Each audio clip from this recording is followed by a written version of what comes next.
BRS రజతోత్సవ సభ successful అయినట్టేనా? KCR దిశానిర్దేశం party క్యాడర్లో కొత్త సమరోత్సాహాన్ని నింపిందా? రాబోయే కాలంలో గులాబీ పార్టీ మళ్లీ అధికార పగ్గాలు చేపడుతుందనే భరోసా కల్పించిందా? ఈ సభ పార్టీ బలోపేతానికి ఏ మేరకు ఉపయోగపడుతుందనే చర్చ జోరుగా నడుస్తుంది. ఇదిలా ఉంటే సభను సూపర్ సక్సెస్ కావడంతో వర్కింగ్ ప్రెసిడెంట్ కేటీఆర్ విజయవంతమయ్యారనే టాక్ వినిపిస్తోంది. పార్టీలో విభేదాలు లుకలుకులు ఉన్నాయనే విమర్శలను దాటుకుని అందరినీ సమన్వయం చేసుకుంటూ సభను విజయ తీరాలకు చేర్చారు కేటీఆర్. దీంతో గులాబీ పార్టీలో ఆధిపత్య పోరు అనే వార్తలకు ఇక చెక్ పడినట్టేనా? అంతా కలిసే ఉన్నారనే మెసేజ్ పంపినట్టేనా అనే చర్చ ఇప్పుడు షురు అయింది. భారీ బహిరంగ సభలకు పెట్టింది పేరు గులాబీ పార్టీ. గతంలో ఎన్నో సభలను విజయవంతం చేసినట్టే వరంగల్లో జరిగిన రజతోత్సవ సభ కూడా సూపర్ సక్సెస్ అనే టాక్ ని సొంతం చేసుకుంది. భారీ జన సమీకరణలో గులాబీ శ్రేణులు విజయవంతమయ్యాయి. ఎవరూ ఊహించని రేంజ్లో తండోపతండాలుగా కదలి రావడంతో సభా ప్రాంగణం కిక్కిరిసిపోయింది. చాలా రోజుల తర్వాత జనాల్లోకి వచ్చిన కేసీఆర్ స్పీచ్ పార్టీ శ్రేణుల్లో కొత్త ఉత్సాహాన్ని నింపినట్టయింది. భవిష్యత్తుపై భరోసా నింపినట్లయింది. 10 ఏళ్ల గులాబీ పాలనలో సాధించిన విజయాలను ప్రస్తావిస్తూనే కాంగ్రెస్ ప్రభుత్వ హామీలను గుర్తు చేశారు కేసీఆర్. గ్యారంటీల అమలుపై నిలదీశారు. కొన్ని హామీలను విస్మరించారని ఫైర్ అయ్యారు. రజతోత్సవ సభ సక్సెస్ కావడంతో బీఆర్ఎస్లో విభేదాలున్నాయని, ముఖ్య నేతల మధ్య గ్రూప్ వార్ జరుగుతుందని నిన్నటి వరకు జరిగిన ప్రచారాన్ని ఇంతటితో పటాపంచలు చేసినట్టయింది. రాష్ట్ర స్థాయి నుంచి గ్రామ స్థాయి వరకు పార్టీ శ్రేణులను సమన్వయం చేయటంలో వర్కింగ్ ప్రెసిడెంట్ కేటీఆర్ సఫలమైనట్టు ఈ సభతో తేటతెల్లమైంది. గతంలో తెలంగాణ సెంటిమెంట్ వల్ల అప్పటి టీఆర్ఎస్ ఏ సభ పెట్టినా జనం స్వచ్ఛందంగా వచ్చేవారు. ఆ తర్వాత ప్రభుత్వాన్ని ఏర్పాటు చేశాక అధికారంలో ఉంది కాబట్టి సభ ఏదైనా భారీ జన సమీకరణ జరిగేది. కానీ ఫస్ట్ టైం ప్రతిపక్షంలో ఉన్న ఇంతటి భారీ సభను విజయవంతం చేసుకోవడంలో కేటీఆర్ సమర్థవంతమైన పాత్ర పోషించారనే చెప్పాలి. కేసీఆర్ మార్గదర్శకత్వంలో పార్టీ లీడర్లు, ద్వితీయ శ్రేణి నేతలు, కార్యకర్తల మధ్య సమన్వయం కుదిర్చి గులాబీ దండు అంతా సభ వైపు నడిపించేలా కీలక పాత్ర పోషించారు. ప్రతి గ్రామం నుంచి ప్రజలు తరలివచ్చేలా పార్టీ శ్రేణులను సంసిద్ధం చేయటంలో వర్కింగ్ ప్రెసిడెంట్గా కేటీఆర్ది ఎన్నలేని పాత్ర అనే చెప్పాలి.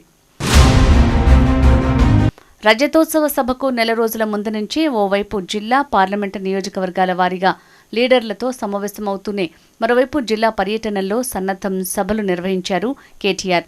జిల్లా నేతల్లో ఏదైనా చిన్న చిన్న లోటుపాట్లు ఉంటే వాటిని అక్కడే సరిదిద్ది నేతలందరినీ ఏకతాటిపైకి తీసుకొచ్చారు.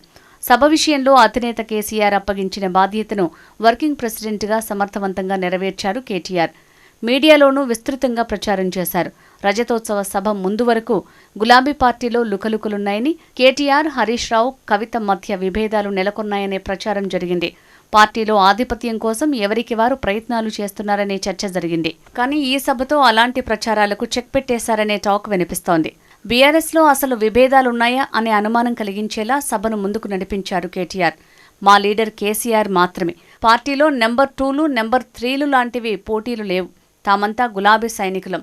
పార్టీ అధినేత ఏ బాధ్యత అప్పగించినా 100% నెరవేరుస్తామని మెసేజ్ పంపించారు ముఖ్య నేతలు. పార్టీలో వర్గాలు, గ్రూపులు ఏమీ లేవు, అంతా ఒక్కటే అనే నమ్మకం కల్పించారు. సాధారణంగా కేటీఆర్కు కొంత అహంకారం ఎక్కువ. పార్టీ లీడర్లను పెద్దగా పట్టించుకోరు అనే అపవాదు ఉండేది. కానీ వరంగల్ సభతో ఆ ప్రచారాలన్నింటినీ కొట్టిపారేశారు. వర్కింగ్ ప్రెసిడెంట్గా తన పరిధి మేరకు పనిచేస్తూ సమర్థవంతంగా పనిచేసి 100% న్యాయం చేశారు. గ్రామస్థాయి నుంచి రాష్ట్ర స్థాయి వరకు ప్రతి లీడర్, ప్రతి కార్యకర్తను సమాయత్తం చేయటంలో సక్సెస్ అయ్యారు కేటీఆర్. ఎప్పటికప్పుడు లీడర్లతో టచ్లో ఉంటూ వారి సమస్యల్ని పరిష్కరిస్తూ దిశానిర్దేశం చేయటంలో విజయం సాధించారనే చెప్పాలి. ఇసుగేస్తే రాలనంత జనంతో బీఆర్ఎస్ రజతోత్సవ బహిరంగ సభ భారీ సక్సెస్ అవటం బీఆర్ఎస్ శ్రేణులకు ఫుల్ జోష్ ఇచ్చింది. పార్టీ అధినేత కేసీఆర్ పవర్ఫుల్ స్పీచ్, దిశానిర్దేశం కాడర్లో నూతన తేజాన్ని నింపింది. మరింత ఆత్మవిశ్వాసంతో ముందుకు వెళ్లేందుకు నాయకులు, కార్యకర్తలు కంకణబద్దులవుతున్నారు. వరంగల్లో సభ సక్సెస్ స్థానిక సంస్థల ఎన్నికలపై పడనుందని రాజకీయ విశ్లేషకులు అభిప్రాయపడుతున్నారు. వరంగల్లో బీఆర్ఎస్ రజతోత్సవ బహిరంగ సభ భారీ సక్సెస్ అవటంతో బీఆర్ఎస్ శ్రేణులు రెట్టించిన ఉత్సాహంతో ఉన్నారు. కొంతకాలంగా స్తబ్దుగా ఉండటంతో సైలెంట్గా ఉన్న క్యాడర్లో ఒక్కసారిగా జోష్ వచ్చింది. గ్రామాలు, పట్టణాల్లో నేతలు యాక్టివ్ అయ్యారు. ప్రజా సమస్యలపై మరింత కొట్లాడేందుకు సన్నద్ధమవుతున్నారు. అంతేగాక పార్టీ శ్రేణులకు కేసీఆర్ ఇచ్చిన ధైర్యంతోనే ముందుకు కదిలేందుకు సిద్ధమవుతున్నారు. అధికార పార్టీపై గట్టిగా కొట్లాడాలి. మీకేమైనా లీగల్ టీం చూసుకుంటుంది. అధికారంలోకి వచ్చేది మనమే. అధైర్యపడొద్దు అని సభలో కేసీఆర్ ఇచ్చిన భరోసాతో శ్రేణుల్లో మరింత ఆత్మవిశ్వాసాన్ని నింపింది. కేసీఆర్ సభతో రాష్ట్ర రాజకీయాలు కీలక మలుపులు తిరిగే అవకాశం ఉందని రాజకీయ విశ్లేషకులు చెబుతున్నారు.